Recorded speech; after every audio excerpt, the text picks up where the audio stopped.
আজকের রেসিপি ভীষণই healthy, refreshing, famous মহাব্বতের শরবত। এই শরবতটা যতটাই হেলদি ততটাই টেস্টি। বিশেষ করে এই রোজার মাসে আমাদের শরীরের জন্য ভীষণই উপকারী। তো এই শরবতের রেসিপির জন্য আমি প্রথমে কি করব, একটা হাঁড়িতে পানি নিয়ে গ্যাসের উপর বসিয়ে দেবো। আর পানির পরিমাণটা একটু বেশি দিতে হবে। তারপর পানিটা হালকা গরম হলে 1 কাপের মতো সাবুদানা দিয়ে দেবো। আর গ্যাসের ফ্লেমটা মিডিয়ামে রেখে সাবুদানাটাকে নেড়ে চেড়ে সেদ্ধ করে নিতে হবে। 10 থেকে 12 মিনিট সেদ্ধ করার পর সাবুদানাটা যখন একটু সাদা সাদা মতো হয়ে আসবে, মানে সেদ্ধ হয়ে আসবে, তখন গ্যাসের ফ্লেমটা অফ করে দিয়ে সাবুদানাটাকে নামিয়ে নিতে হবে। কারণ খুব বেশি সেদ্ধ হলে কিন্তু এই পানির সঙ্গে মিশে যাবে। তারপর সঙ্গে সঙ্গে একটা ছাঁকনির সাহায্যে ছেঁকে নিতে হবে, কারণ এতে পানি থাকলে সাবুদানাটা অনেক বেশি গলে যাবে। আর উপর থেকে একটু ঠান্ডা পানি দিয়ে এই কুকিং প্রসেসটা বন্ধ করে দিতে হবে। তারপর ছেঁকে অন্য একটা পাত্রে রেখে এতেও ঠান্ডা পানি দিয়ে দিতে হবে, যাতে সাবুদানাটা একদম নরম না হয়ে যায়। তো পানির পরিমাণটা একটু বেশি দিয়েই সাবুদানাটাকে ঠান্ডা করতে দিতে হবে। দেওয়ার পর অন্য একটা পাত্র নিয়ে নেব, তাতে নিয়ে নেব 2 গ্লাসের মতো দুধ। এটা ঠান্ডা দুধ, আগে থাকতে ফুটিয়ে রাখা ছিল। তো আমি যেহেতু 2 গ্লাস শরবত বানাবো, তার জন্য 2 গ্লাস দুধ নিয়েছি। আপনারা চাইলে দুধের পরিমাণটা বাড়িয়ে দিতে পারেন। তারপর 2 চামচের মতো চিনি দিয়ে দেবো। আর চিনিটা যে যার স্বাদ মতো দেবেন, একটু বেশি বা কমিয়েও নিতে পারেন। তারপর এতে দিয়ে দিলাম 4 চামচের মতো রুয়াবজা। রুয়াবজাটা দেওয়ার পর দুধের সঙ্গে খুব ভালোভাবে চিনি আর রুয়াবজা মিশিয়ে নেব।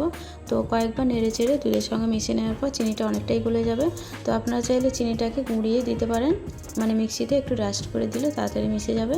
একটু মিশিয়ে নেওয়ার পর এই মিক্সিং বোলটাকে সাইডে রেখে দেবো। রেখে দেওয়ার পর আমি তরমুজটা রেডি করে নেব। ততক্ষণে কিন্তু চিনিটা খুব ভালোভাবে দুধের সঙ্গে মিশে যাবে। তো একটা মিডিয়াম সাইজের তরমুজকে আগে ধুয়ে নিয়েছি, ধুয়ে আধখানা করে কেটে নেব। যেহেতু আমি 2 গ্লাস শরবত বানাবো, তার জন্য এতটা বেশি তরমুজ লাগবে না, অল্পই লাগবে। তো তরমুজটাকে আধখানা করে নেওয়ার পর 3টে ফালি পাতলা করে কেটে নেব। অর্ধেকটা কেটে নেওয়ার পর এই অর্ধেক তরমুজ থেকে আমি 3টে পাতলা পাতলা ফালি কেটে নেব। আপনারা চাইলে তরমুজের পরিমাণটা একটু বেশিও দিতে পারেন। তো আমি 3 ফালি দিয়েছি। আর এর ভিতর থেকে দানাগুলোকে ফেলে দিতে হবে। দানাগুলো থাকলে একটু অসুবিধা হবে খেতে। তো দানাগুলো ফেলে দেওয়ার পর ছোট ছোট পিস করে কেটে নেব। যেহেতু তরমুজগুলো আমি শরবতে দেবো, তার জন্য ছোট ছোট পিস করলে খেতেও ভালো লাগবে, দেখতেও ভালো লাগবে। যতটা ছোট পারা যায় পিসগুলো করে নিতে হবে। আপনারা চাইলে কাটার কাজটা বঁটিতেও করে নিতে পারেন। আর তরমুজটা চেষ্টা করবেন একটু লাল আর একটু বালি বালি মতো নিতে, তাহলে কিন্তু শরবতটা খেতে বেশি টেস্টি লাগবে।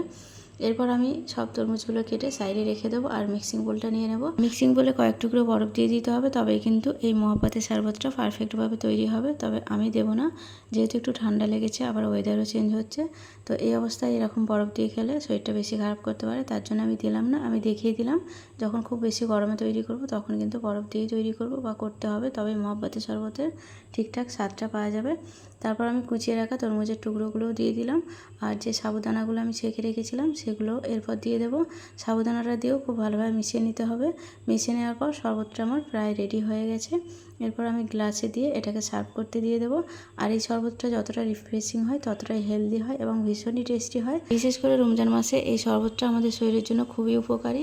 আর যেহেতু এতে সাবু দেওয়া আছে, তারপর রোজা যেহেতু গরমে হবে, সেই সময় যদি এতে বরফ দিয়ে এটা খাওয়া হয়, সারাদিন শুকিয়ে থাকার পর কিন্তু পানটা একেবারে জুড়িয়ে যাবে এই শরবতটা খাওয়ার পর। তো শরবত রেসিপিটা ভালো লাগলে যারা এখন আমার চ্যানেলটা সাবস্ক্রাইব করেনি, তাদের কাছে রিকোয়েস্ট রইল আমার চ্যানেলটা সাবস্ক্রাইব করার। আর যারা অলরেডি আমার চ্যানেলটা সাবস্ক্রাইব করে আমার পাশে আছেন, তাদেরকে অসংখ্য ধন্যবাদ। সবাই খুব ভালো থাকবেন আর আমার রেসিপি দেখতে থাকবেন।